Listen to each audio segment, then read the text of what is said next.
Chris, not too long ago, you were preparing to take on the Lions. I guess it works both ways, but it must be a bit of an advantage given you've been able to see two of the games so far. But they've been able to see us as well, so I think it's pretty neutral in that respect. The thing that probably a lot of people wouldn't understand is that even though it's only 2 weeks later, the situation has changed. There's more information on us than them. We obviously did a lot of work as they would have in preparation for round zero, but we haven't referenced that stuff much at all, so you just got to do the work again. But it's as exciting now as it was back then. You get a chance to play the reigning premier. They've had a good start to the year, won the first 2 games, and it's an exciting challenge. Chris, will Bowler Smith and Tom Stewart be on the plane to Brisbane? They look like they were both out there at training. Yeah, they're both. I mean, as it stands at the moment, we expect them to play. So your specific question's easier. They'll definitely be on the plane, and we wouldn't do it if we thought, unless we thought there was a really good chance they were going to play. So I think you saw enough of Bailey to know, like he's a lock unless something happens, and Stewie's very likely, I would say, but didn't do as much work as Bailey. So and it's a bit unusual for us in our sort of workflow to be speaking to you today. Normally it would be 24 hours later and I'd have a better idea, but we haven't finalised our thinking as yet. We'll do that this afternoon and then still have the 24 hours up in Brisbane to work out exactly what we do. Will conditions play a role at all? Like if it is absolutely pelting down, might you go, okay, maybe we don't risk Stewie for this one or anything like that, or will it just be whether he is 100% with the knee? To answer the question as honestly as possible and as expansively as possible, we consider everything. So if the conditions are different, then it will be guided more by a medical team and a little bit by Stewie as well, because conditions do sort of. I won't reference Stewie's injury necessarily, but if you have a little bit of a ankle or something, sometimes the heavy conditions make it harder. But I mean, I know the Gabba pretty well. It drains pretty well. I think the surface will be okay. But the main thing will be like he's either right to play or he's not, and the conditions might be a 1%er at the end of the day. Is he really eager? Obviously, he generally is very eager to play, but I assume it's no different now. Yes, he's eager to play, but he's a realist too. Like early in the week, he was sore, and it wasn't as if he was saying he was sure he'd be right. It was more a case of let's see how it goes. This is unscientific, and I probably shouldn't say it, but my experience with him is his powers of recuperation are amazing. So it didn't surprise me to see him sort of bounce back pretty quickly. And I guess when you get the clearance of serious structural damage, that gives everyone a bit of confidence. So then it becomes a bit more, and again, this is not me, this is me parroting what I've heard from the medical team. It becomes more of a can he function issue rather than, is there any, serious, threat to further injury. So it's nice that that's been ruled out at least. Put it this way, if he doesn't play this week, he'll play next week.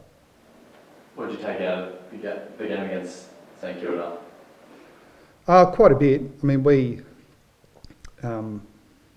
were poor early, and relative to them who we thought were good, it just made too big a difference, in the early part of the game. Now, when I say we were poor, not in every respect. Well, we actually had our chances. We had the shots. Like even we were down early, the shots were about the same. They were accurate. We weren't, and I thought that was a bit reflective of a lot of the game. They are generally sound structurally, so we never go into a game against them thinking, okay, well, we'll have a big advantage in the way we set up the ground.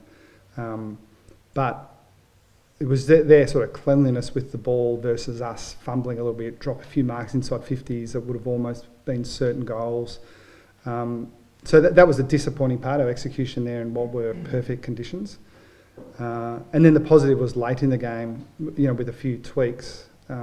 Even though things were going against us a bit, we got the shots again. We got enough shots and had enough of a play on the game to win the game. Just couldn't execute in the big moments, and that's going to happen a lot when you give the opposition, such a big start. But again, take a step back. I think just reflective of the competition, you're just going to get those results. more regularly than you expect. Chris, will Sean Manor need another week in the VFL, or do you plan this week to bring him back? Well, I mean, personally, and I'm speaking just for myself, a couple of weeks out, I was thinking this would be the week. Just decided to give him an extra bit of time in the VFL. So here's one who's like, he thinks he's ready. Should I say this? I'm in the mood to start just to say this stuff. I think he's ready, but we're going to wait. So again, likely he would play next week. This is Jack Martin. Does he need another week in the VFL? So I'll just keep repeating what I've said around Jack. And I completely understand that it is going to become repetitive. We're not really thinking about the short term with Jack. So if he breaks a fingernail, we might take him out. It's going to be a really slow burn. Like at the moment, his VFL match practice, we're considering more in terms of training load rather than any sort of performance metric there. So he's quite away from AFL selection, and we'll just be thoughtful around when he plays versus when he trains, and hold me to it. We'll be as transparent as we can possibly be around his return. But if you ask next week, it'll likely be, no, it's the status quo. We're still sort of thinking about his preparation. But there'll come a point in time where we'll say, okay, no, now it is about performance, and when he's playing well enough, we'll pick him. And I would expect that will happen really quickly, because when he plays well. We just want it to be a sustainable, well, I want to say a sustainable period this year, but it's even about future years as well. We didn't bring him in as a sugar hit for, the last half of this season. We're thinking a bit more long term than that. We knew it was going to be a challenge, but we're really optimistic. Will he play VFL this week, Chris? I know he was a late withdrawal last week. I doubt it. There's still 48 hours or so until that game, but my sense is no. But again, I wouldn't read too much into it. It'll be literally, the conversation will be something like, do we want 10k in this game, or do we want 10k on the training track that we can control a little bit more? I think the team are moving a little bit more towards that training option. If Tom Stewart is a laid-out, will you go like for like say a Mitch Duncan, who's been emergency the last couple of weeks? Yeah, possibly. Yeah, we do need. I'd have a better answer for you in 24 hours when I normally do this press conference, but I wish we had a like for Stewie. But I know what you mean, the sort of positional thing.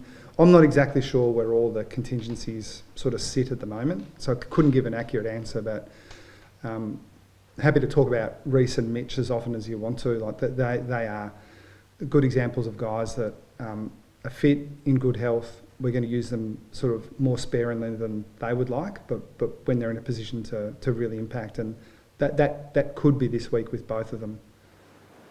2 weeks ago, Lucky Neal got the really hard tag against Sydney. His performance is obviously nullified. They still got up and won. Do you look to tag someone like Lucky? Is he someone you identify as their most dangerous midfielder, or is it a Dunkley? Or They're pretty deep. But no, I think pretty confident. Lockie knows we've got a healthy respect for him, and yeah, I'm not telling Brisbane anything they don't know. To say that we're obviously putting some thought into him, but it's an interesting watch on the competition, because Jordan did a really good job round one. He is that sort of player. The theory is really easy with this stuff. Let's stop Nick Dacos. Like, the hard part is actually doing it and sort of the impact it has. So it takes up a lot more time than we'd like, but yeah, we'll be putting work into him. But as I said, they are deep. Like, even I really rate young Fletcher as a winger. He's sort of been pushed back a little bit as a function of the depth they have within their midfield. I think that's instructive. So yeah, if you're so focused on Neil, the others will more than do the job. Just on taggers, when they did the job on Holmes over the weekend, is Holmes and also you preparing for more tags to come across the season? Yeah, it's yes, but all the good players are. That's sort of stating the bleeding obvious. I mean, when you say he did the job, he did a job. We thought Holmes was really influential when we started coming back, along with a few of Cameron up the ground, Dangerfield up the ground. That sort of made a difference. But yeah, again, I don't think there's a team in the comp that's not aware of sort of your best players. And Max won our best and fairest by a long way last year in a team that played in a prelim, so he's pretty highly regarded. So he should just expect, as a matter of course, that he'd get a bit of attention. Yeah, is it a case of potentially moving to halfback as he did a bit on Saturday to sort of break that tag, or maybe force him to go to another option? Yeah, it's an interesting discussion. Some of the best players that I've worked with don't like being moved around that much. They just think I'll just beat them. But it's nice to have the Max is a really flexible player. Like the jury's out in our mind where he's absolutely best served, to the point where we think it's unlikely he'll play in the same spot in any game, irrespective of his matchup.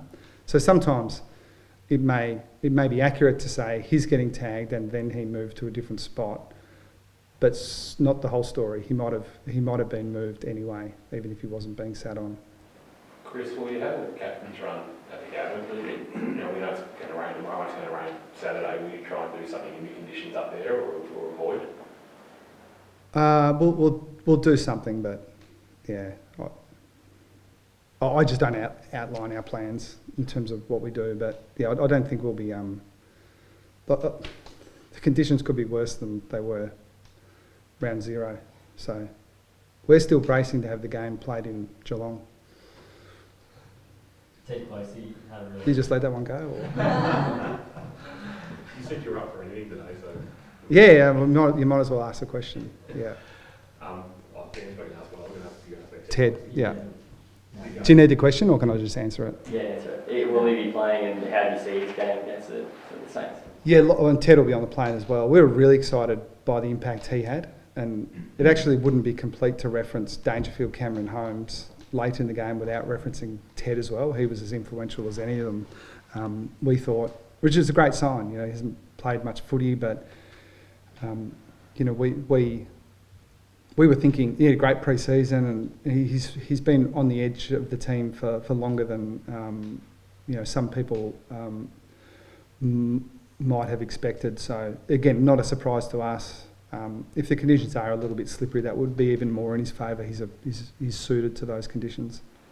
In terms of comparing the last two times that you've come up against Brisbane, do you look at the most recent, being the prelim obviously, and use that as a bit of motivation, or do you have to go back even further to when you last bet them, which is April last year, when the conditions were going to be awfully similar to what they are on Saturday? Yeah, I mean, we always look at the last time you played a team. Everyone does. That's not rocket science. To the motivation piece, I mean, each to their own. We've never run our organisation saying this is what should motivate you as an individual and this is what shouldn't. My take on it is I don't hold any ill will against them. And maybe I'm just the sort of eternal pragmatist with this stuff. Like, we can beat them by 50 goals on the weekend. It won't make me feel better about the prelim. But if that stuff floats your boat, go for it. If you need something to... I actually don't think that professional athletes should need those little hooks of motivation. But if it helps, I'm not saying you're not allowed to think that way. Just a one on guys sort of pushing to play Ollie Wiltshire. I mean, how have you seen his development? Seems like he's a lot closer than maybe even you guys would have suspected when you drafted him a year and a bit ago. Yeah, I mean, he was so far back when he was drafted. He was like a Stephen Wells special from Bowen Heads, not playing, with the greatest respect to that competition. He wasn't playing at the highest level available to him, and really physically sort of immature. But have you been watching? Yeah, because it's a good observation. He's well and truly on the radar. He's quite exciting. Now, I tend to get a bit nervous about saying those things because then the expectation builds and nothing happens for 4 or 5 weeks, and the implication is that all of a sudden he's not going as well. But no, it's okay to be enthusiastic about Ollie. Now, in a lot of these situations, Ollie's not. He's a forward, and our forward line's pretty settled. So there's going to be some challenges there getting him in at some point, but he's doing his bit, that's for sure.